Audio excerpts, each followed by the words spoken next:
Toss a coin to your witcher, O Valley of Plenty, O Valley of Plenty, oh. Welcome back to Podcast 2 for 1, or I should say, welcome to the very first video form of Podcast 2 for 1. You can now check us out on iTunes, Spotify, Google Podcast, SoundCloud, Apple Podcast. Did I say it already?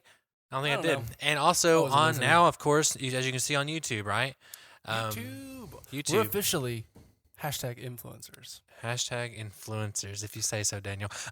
Yeah, so we have, every time we're doing this podcast, we're always leveling up, right? As I say, we're always trying to add more and more things, right? Instagram, Twitter, Facebook. At some point, we'll evolve from all the levels. We evolved up. Donovan to Don Mander, then to Donzard. So that's my goals. You just stole that from Charizard. Nope. No original. Original idea. So anyway, we're here, right? And you're here to watch us. So hopefully we have interesting things to say. And we just finished The Mandalorian.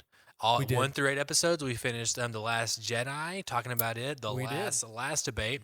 And we also talked about The Rise of Skywalker, right? Indeed. Yeah, and if you're interested in any of those, again, check out our YouTube channel, the backlog, they're all there.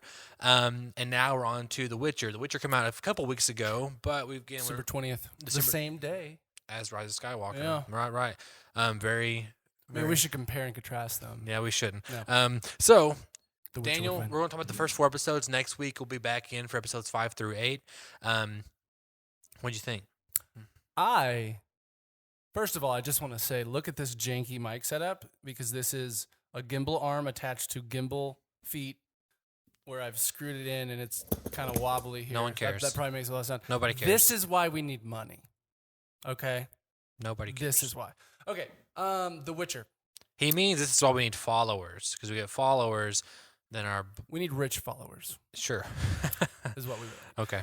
So The Witcher. So I'll say I went into it with some, shall we say, tapered expectations, because Why is that? I just had heard, being on the internet, as they say, I just heard some disagreeing commentary. There was a lot of people that really enjoyed it, so they were kind of surprised they enjoyed it, and then there was just another maybe third to a half of the internet that hated it, like just did not like it at all, thought it was trash, thought the story was garbage, all this kind of stuff.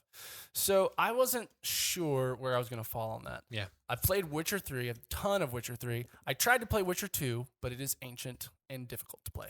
I don't care what the internet says, it's hard. The Witcher 2 is hard? It's just hard to play. It's just old. Mechanics are old. It's from like 2007. I own Witcher 2 just because I got it like a free download. I got it too, yeah. Free. Yeah. But I tried it, and I couldn't get past the tutorial. I was just frustrated and not interested anymore. But I hear the story's great. But I played probably 40, 50 hours of Witcher 3. Haven't finished it yet. Still playing Yeah, well, I actually, one of my good buddies, my best friend, he said The Witcher, he said if someone told him that it's one of the greatest games of all time, Witcher 3, Wild Hunt, that he couldn't argue with them. And he said that it's not his favorite of all time, but he could see how someone could say that. I would agree with that statement. I understand the people that think The Witcher 3 is one of the greatest games of all time, because it is one of the most expansive and real RPG worlds that have ever been created. Just the amount of side quests that don't feel like side quests, that feel like they could have been part of the main plot. They're written so well. It's just the attention to detail is great. I will say the combat never grabbed me. It's a little floaty. And especially going back to it now, if you've played anything more recent, like Jedi Fallen Order or any of the, the Soulsborne games, it feels non-precise. And I didn't just enjoy the combat, but it is fun to play through the stories. That being said, I went into it hopeful, but not, watching Witcher on Netflix, hopeful, but not expecting it to blow me away. Right. And I really enjoyed it. I really enjoyed the first 4 episodes. I haven't watched the rest yet. I know you watched all of it. Yeah. I mean, Henry Cavill's Geralt is perfect. Henry Cavill's It could great. not be better. and you especially, the grunts, right? Like that stuff is like I saw a great Facebook video where someone cut together all the grunts. but it was sexy. It probably turned you on. It was a little bit, yeah. No. I mean, that since the DCEU is kind of doing their thing, they've kind of been like sidelining Henry Cavill for a little bit for Superman. We had Aquaman come out, Wonder Woman coming out, And he did come Harley out and say Quinn. he has not. The role hasn't been taken from him. The role he has not given it up. That's either what way. he says. He said this. He's not giving it up. Warner Brothers has, it's a really weird situation. There's even a weird Instagram post that he did. There's some weird stuff going on there, but as far now officially, he still has the role. And he's an actor, right? And he wants to do things. He wants to make money, Well, sure. and he wants to kind of keep building his brand, right? Because one day he can't play Superman, and one day he can't play Geralt. Yeah. And so And I would say honestly, I like him way more as Geralt than I ever did as Superman. I mean, he was fine, but I don't know, the Geralt is just a higher. I don't know. I just like the performance better. I just enjoy it way more. I feel like it's more consistent. I don't know. I think part of that too is that I just didn't. Man of Steel is the most I've enjoyed any of the DCEU, right. and I still was frustrated with a lot of it. I actually really like Man of Steel. I think the editing's weird. I think if they recut Really? it and it was more Like linear, no, it would dude. work way better. I mean, it was trying to go for that somewhat of that Batman Begins kind of flavor. I love Man of Steel, But also the Kevin Costner. Yeah, I think they were trying to copy it too much. Kevin which is interesting. Costner. No, Kevin Costner's perfect. Except when he dies and he's just like, Okay, the dog thing I'll give you, but even it's not that bad. no, He just does this. Have you seen? Well, the best the thing. GIF. I've seen The best memes. thing from that is the Chris Evans laugh meme that he put his head on Kevin Costner's body. That's the best. That and also the Rocky 4 meme where Stallone is grabbing the picture, but when he does it, he reveals it's Chris Evans. It's like whenever everyone's shitting on DCU, it's pretty great.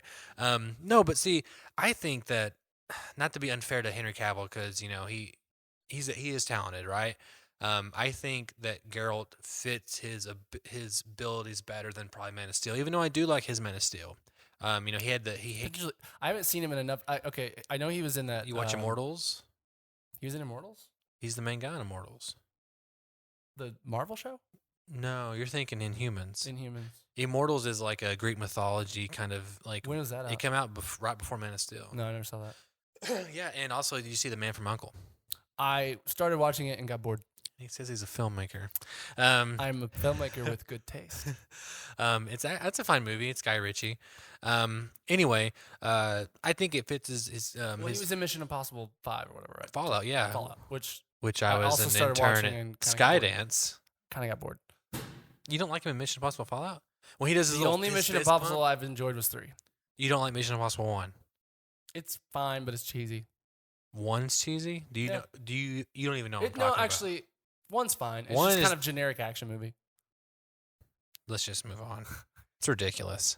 1's a generic. Okay, you can say that about 2. You can say that about 2. 2's horrible. 2's not horrible. Long hair Tom Cruise riding a motorbike through the desert. 2's not horrible. It's very much, it's not horrible. Okay. All the Mission Impossibles are great. You can find something enjoyable about all of them. I mean, We're talking about Witcher. We're not talking about Mission Impossible. We'll do a whole fucking podcast on but I can Mission find something to Impossible. enjoy about anything. But sometimes what I enjoy about it is making fun of it. Okay, I guess so. Maybe you just need to watch them.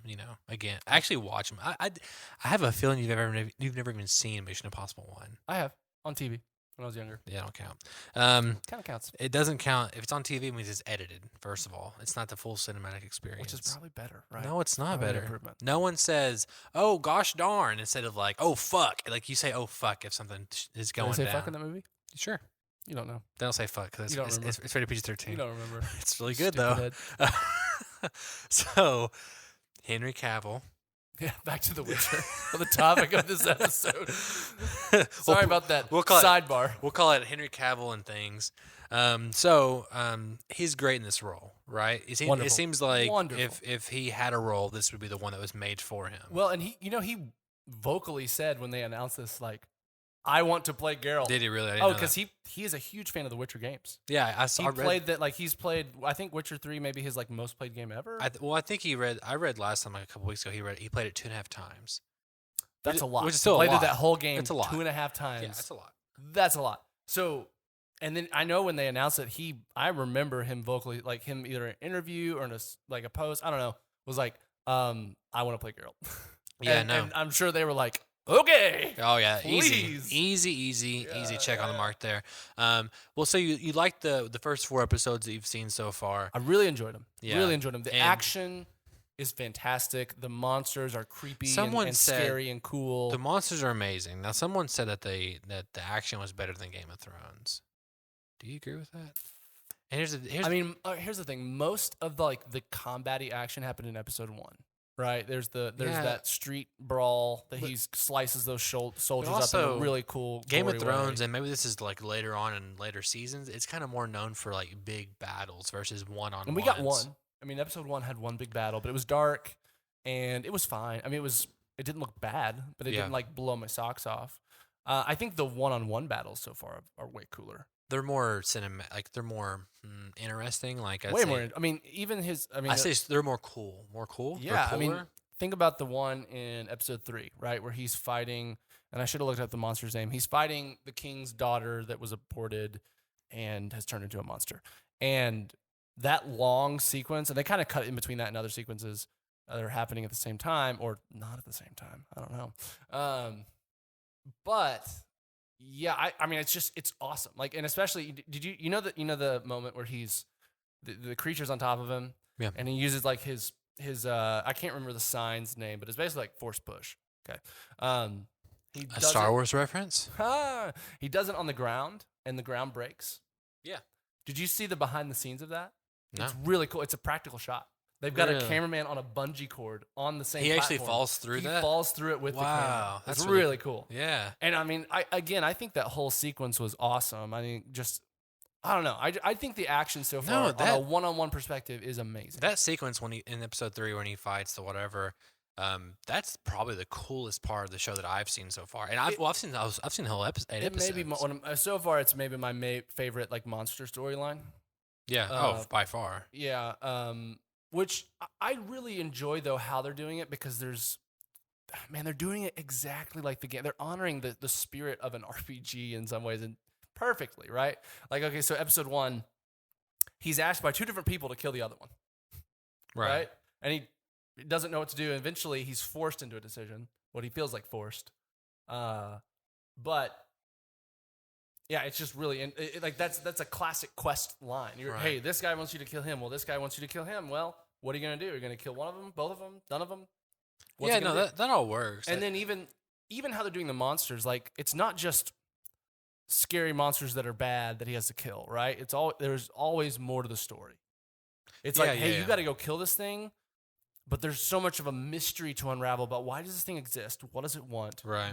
Where did it come from? I mean, in Geralt, from what I understand, and just based on the show so far, that he has a moral code, and he definitely asks those kind of questions, like, well, maybe this monster needs to be left alone. Yeah, and maybe, it's interesting.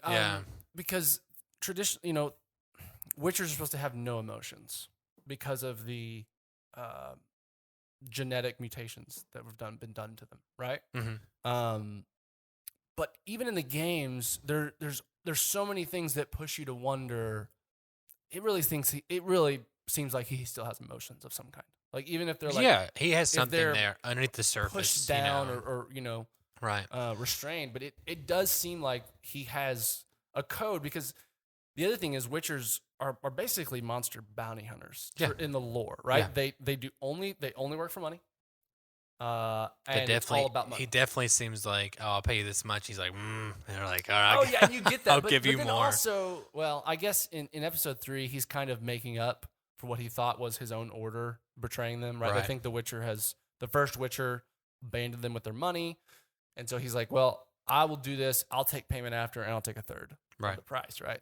So it's hard to know, is that him being generous or him just doing what he feels like is right, because he feels like one of his own kind did it wrong, right? I don't know. I mean, okay, so but even think about episode 4, right? When he chooses to intervene with the men that are about to kill the knight, the cursed knight. Yes, right. I want to say his Porcupine Knight. Porcupine Knight, yeah. Porcupine Dog Knight. Sure. Yeah, because he howls at the end. He has like a little, like his nose. He has a dog nose with a porcupine head. Yeah. Yeah. So classic Witcher. And I want to remember it definitely is. He has a reason. I know. Yeah. He's like, you're being dishonorable. I guess the queen is being dishonorable, trying to kill him when he has proclaimed a righteous, the law of surprise, which was a little confusing, but Yeah, explain the law of surprise. Like I don't know. I had to It's look it up exactly. online and kind of get it. It seems like if It's you like- have a debt, then you can like you can claim something that the other person doesn't know that they have yet. And in that case, it's typically a child, but it's not always a child. Right. It's typically the first thing that the person, when they arrive back home, that they discover. And typically, a warrior, when they come home, they always typically discover like a kind of like a soldier off, like in the war. Mm-hmm. Oh, I have a kid. Like I fathered a kid, or since I've been gone. So it's like the next surprise. You get their next Like, surprise. yeah, it's the first surprise you What see. if what when if you your get what if back. the person's next surprise is to shat their pants? Then Do you get the shit? I mean, I don't know. Well, There's some gray areas. I don't there. think it works like that, but I think it's just like, and that's why he goes, "Oh shit," because she throws up. Yeah, no, that makes sense. Implying that she's pregnant. No, he says fuck. Yeah, which is well, yeah. he says Fuck, that consistently, yeah. and it's so true Right. to the games, and it just is. Again, his grunts and his fuck are so emotive.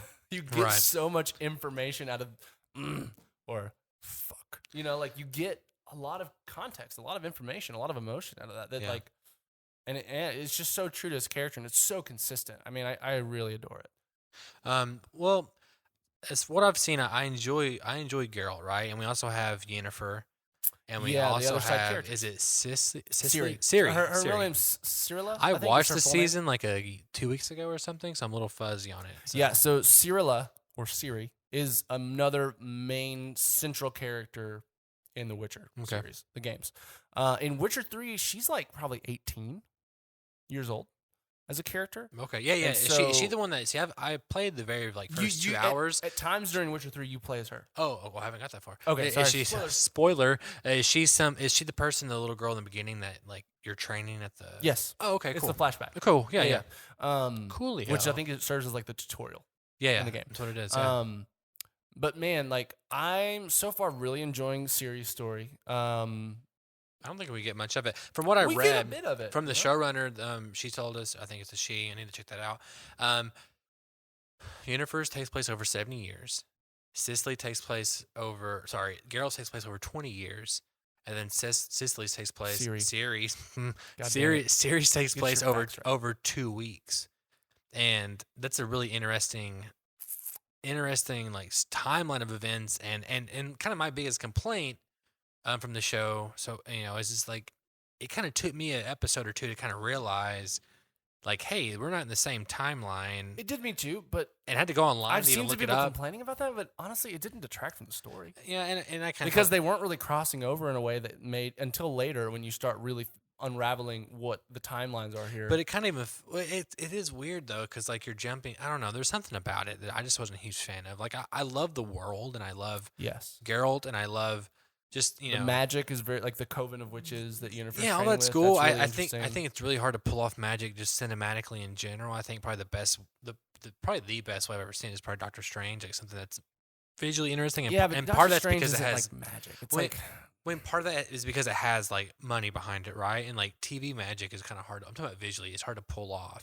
Lord of the Rings. I think did amazing. With It their does, magic. but it's not. It don't have TV money. You know what I'm saying? Like it has. Lord of the Rings. I said it didn't. I'm saying it has movie money. Like it has a lot Yeah, of money. yeah. That's what I'm saying. It had like a lot more behind Okay, it. I get you.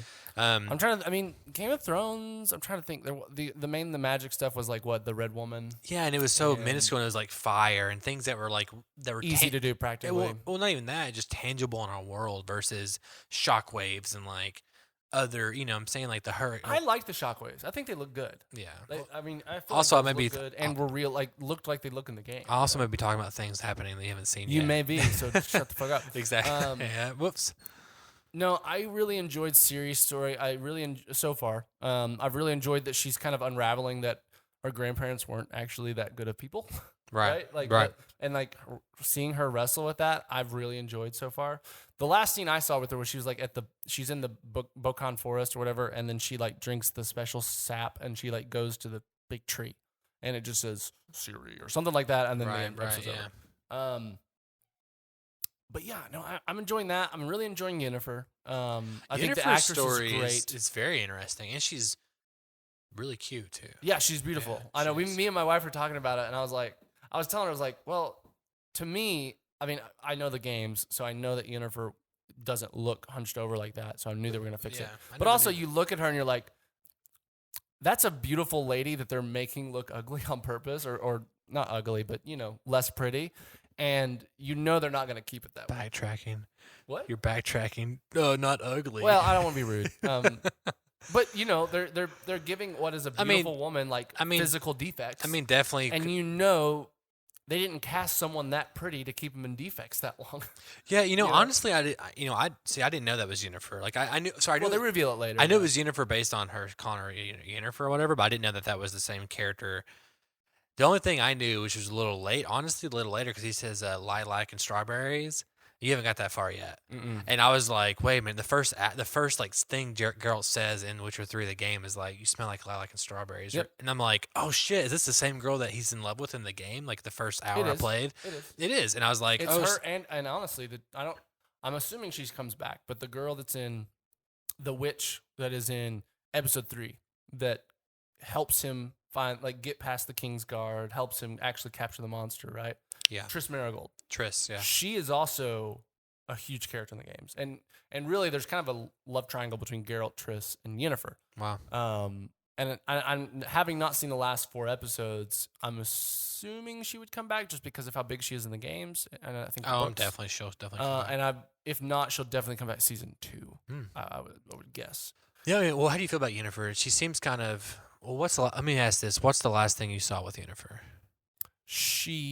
I think she buried the child that was killed on the way to do that mission. Do we know? Or she was protecting that crazy assassin with scorpion knives for feet thing. Yeah. Which was really cool, I thought.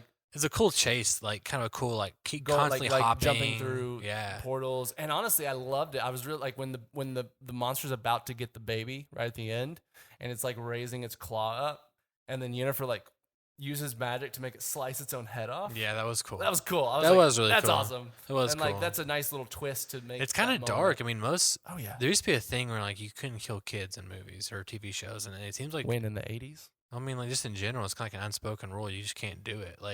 Well, I think HBO broke a lot of the ground as far as what you can and can't do. No, you're right. You're right. And I mean, think about. I mean, Game of Thrones.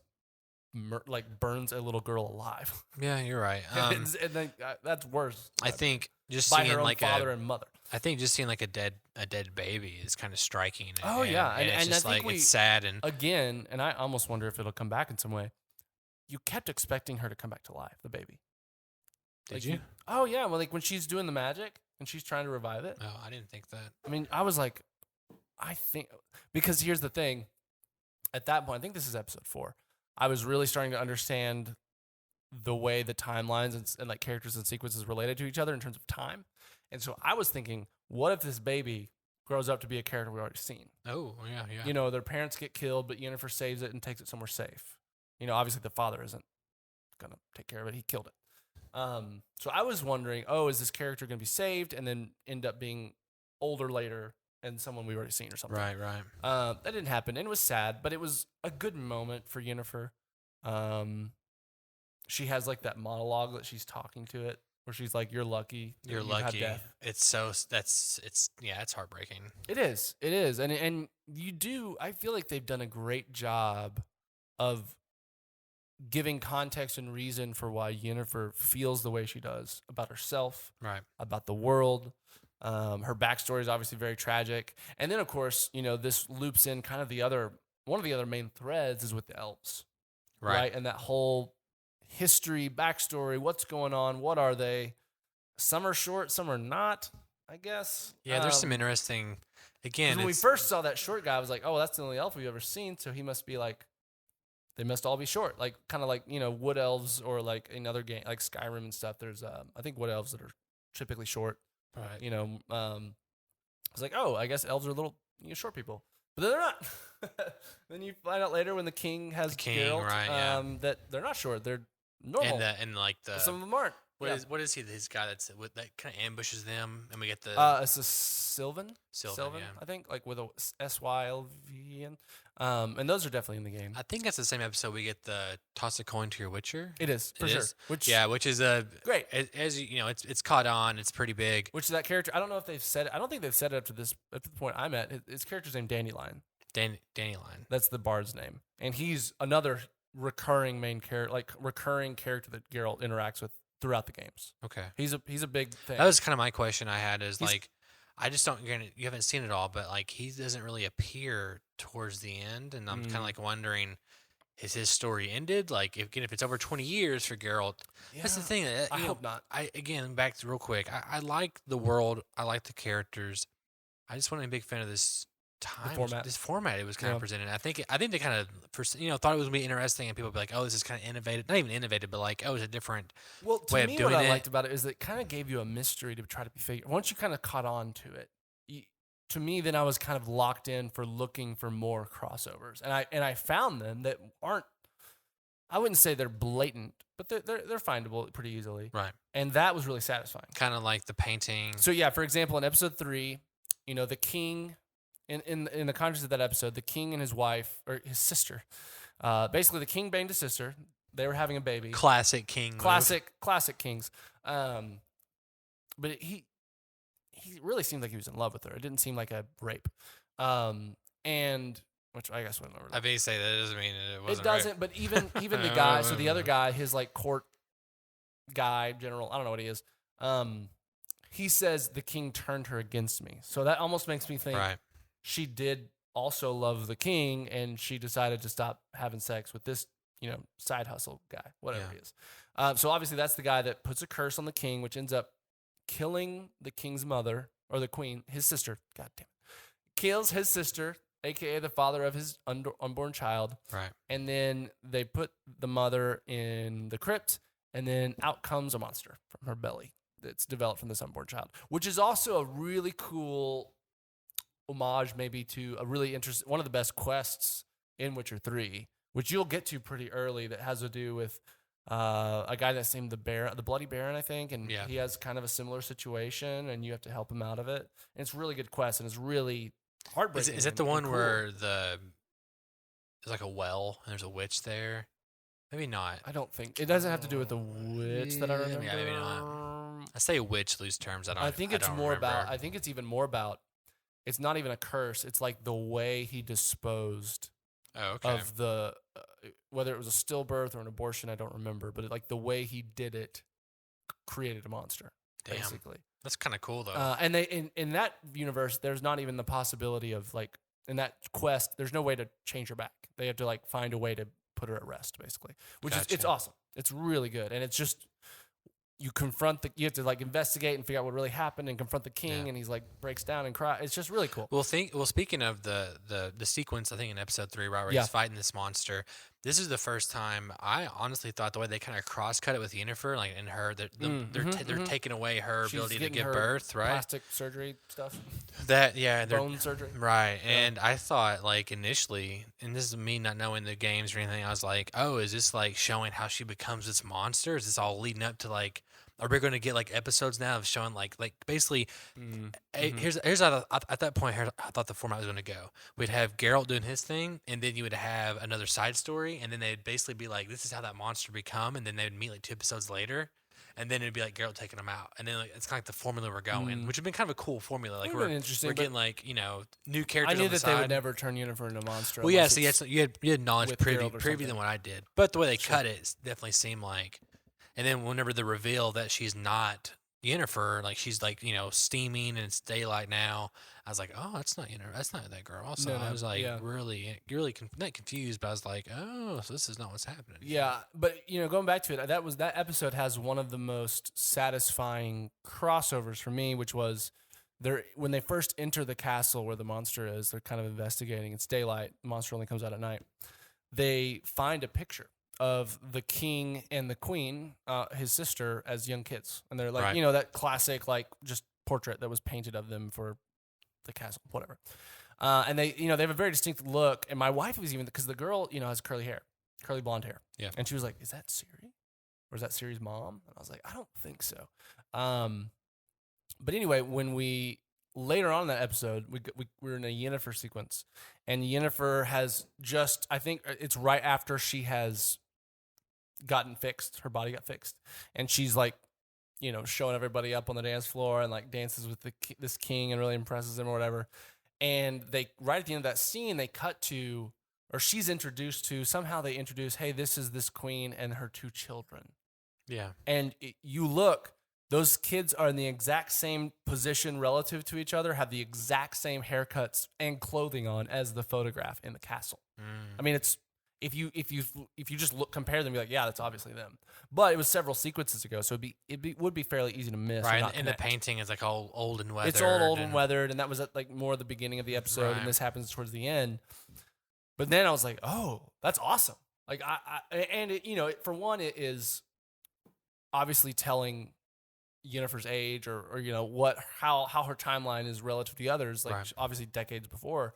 And she mentions that in the next episode, but I just love it. It was it was a subtle tie-in. Yeah. That felt really satisfying. That again felt like, you kind of had to be paying attention to catch it.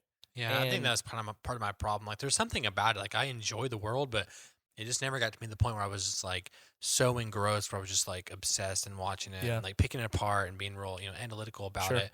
And I don't know, something about it. I don't know. It wasn't like, Mindhunter or even the Mandalorian, where I'm like, I'm not doing fucking nothing. Like, right? I'm constantly. I was on my phone and I was watching it, and I think there was that's why that disconnect was there.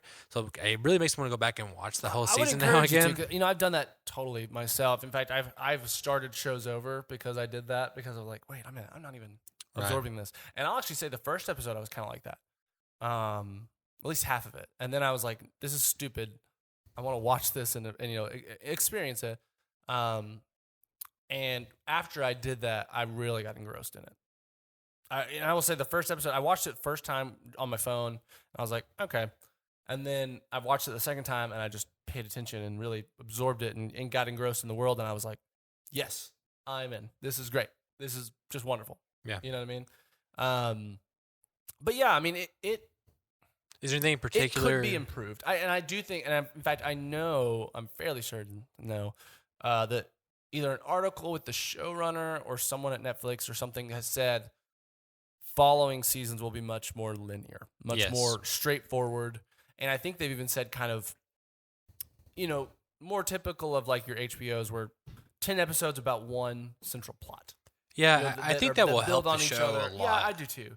And I think, it's very telling where we end this season. Again, you'll find out very soon, but it definitely seems like that's exactly what's going to happen. Is all our characters are meet up at a certain point, or at least they're coming closer, and it definitely feels like, okay, we're in the same spot at the same time now, and it'll be interesting where everything goes. Yeah. This kind of chapter based, kind of short stories that connect to each other. That is how the first 2 or 3 books that the games are based on. They're the Last Wish, Norwegian books. I don't know. I can't remember the country.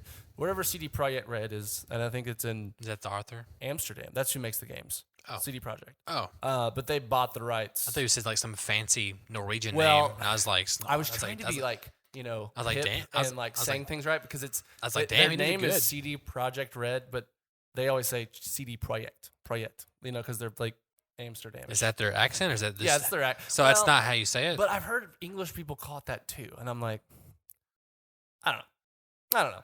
I mean, say all you want. Pretentiousness versus accuracy. I don't know. That's the question we're all asking ourselves, isn't it? Yeah. Every day. Anyway. Some more than others. Okay, I'm not going to address it. I'm not going to pick that up. Just a quick fuck you, and I'll move on. All right. And now I lost my part. This is why we're talking about The Witcher. Right. I was talking about starring Mission Impossible's Henry Cavill. No, I'm not talking about bad movies right now. The first season is based on those books. And those books are short stories and kind of in the same format. And so I think, and they've always said that they're really sticking more to book context. More versus the game. Yeah, which makes sense. It totally makes sense. I think they should obviously kind of pay homage to the game, but it makes sense to kind of draw from the source material. And they definitely are. I mean, just Geralt's everything is a almost replica of Geralt. Yeah. In the games. Yeah, but in a great way. Like not in a this is boring. We've seen this before. In a like, wow, I've never. Here's what I'm gonna say. Yeah. Hot take. The Witcher at this point is the best translation of a video game to a on-screen property that has happened yet. What's your counter argument? Mortal Kombat.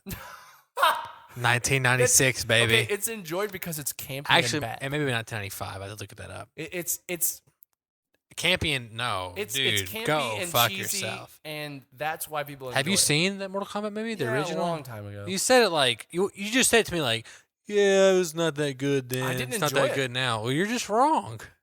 It's so good. No, it's not that good. Well, Oh my okay, gosh. however good it is, this is a more true, more entertaining, You mean more- higher production value version of whatever You that was mean trying to do. more true than Dwayne the Rock Johnson's Rampage that came out last year? That's based off based off a video game. I know. More true than Jake Gyllenhaal's Prince of Persia? I'm not even going to address that one. We all know that sucks. I like Prince of Persia. Not the games, not the movie's all right. The games are great, Yeah. but the movie doesn't do it justice anyway. It doesn't, It's unfortunately. definitely better than who is the guy? It's not better than Pixels. Who's the? What is that? It's I don't know what that is. Adam Sandler. It's a shit movie. You just proved yourself wrong. Then okay. Who's the guy that plays? I was just adding. There was that fuel. Assassin's Creed movie that was like. You didn't like that movie? I also don't play the games. Are you kidding me? You enjoyed it? I mean, when I watched it, I thought it was gonna be so bad that like Why do I was even put No, up no, with no, this? listen. You know, why am I here? The only should start my own podcast. my only connection was like Assassin's Creed 2. I played a little bit of that one. I played a little bit of the first one when it came out, and then Assassin's Creed 2 is the best. yeah, that's what everyone says. And Michael Fassbender, right? Yes. And I mean, I remember playing or watching it, and I was like, "This is like, of course, it's not like just amazing or just like I can't just wait for the It sequel." is not amazing. But I That is true. but I was like, "This is not as bad as everyone keeps saying it is." But it's nowhere near the quality of the games, and that's what you have to compare it to. Here's what the quality of the You have to games compare are. it to. The ending to Assassin's Creed 3 sucks. Well, That's but that's not what people are holding up to. The they best should the because best the is- ending no, sucks. No, it's not. It sucks. The best Assassin's Creed are 2, which is I think that's Brotherhood, right? Brotherhood's a spinoff. It was just called Assassin's Creed 2. There was Assassin's Okay, Creed you're 2. right, you're right. Brotherhood. I don't even play the games. and I Assassin's know Creed this. 2. Well, listen, I've played almost all of them. The only ones I haven't played were Black Flag. Vindicate. No, Black Flag is the literal maybe best. I know. I knew you were It going to is say that. amazing. Here's the thing. Black Flag is just a good pirate game. It's not really an Assassin's Creed game or an assassin game. It's a pirate game. Right. And it's amazing. Like cruising around on your ship and your crew's was like the- singing classic like pirate tunes. Was It's the last amazing. one Egyptian? Is Origins? No. Origins was Egypt and it was good. I have it. See, I want to play that. It's Sounds, really I'm not an the one Assassin's Creed after guy, but that sounds you great. will love. It's Greek. Really? And it's all you play. It's already out? About like it came out last year or 2018. It's great. And you can probably find it on super sale. It's like you get to choose. You can be I a don't girl. play it. You can be a girl, guy. Yeah. And you sail all around to the Greek islands, and it's set during the if I play- Peloponnesian War. So you actually get to decide if Sparta or what's the other one? Sparta and the one where like all the philosophers are from. Damn it! No, if I want to play a Greek mythology game, I'm playing God of War. So But this one's really good because part of it is Right. super hyper realistic, but then you can go into like the depths of it and actually fight. Like you have to find them and you have to be high powered, but you can actually go fight Medusa and the bull guy. are And they realistic or are they? They're more like they're more like the mythology versions. And it's in Assassin's Creed. Yeah, but Assassin's Creed's always had like very mystical elements to it. I mean, the Yes. whole Apple Garden of Eden. I you guess know, so, Apple, yeah. whatever it is. Anyway, Anyway, we'll have to kind of wrap this The up. Witcher is, in my opinion, the best adaptation of a video game to the screen. That's The probably most fair. true and the most entertaining and the most well done. It's probably fair and most entertaining. I don't know. Mortal Kombat fans, let me know. We're getting a Mortal Kombat movie this year. Actually, did you know that? Another one?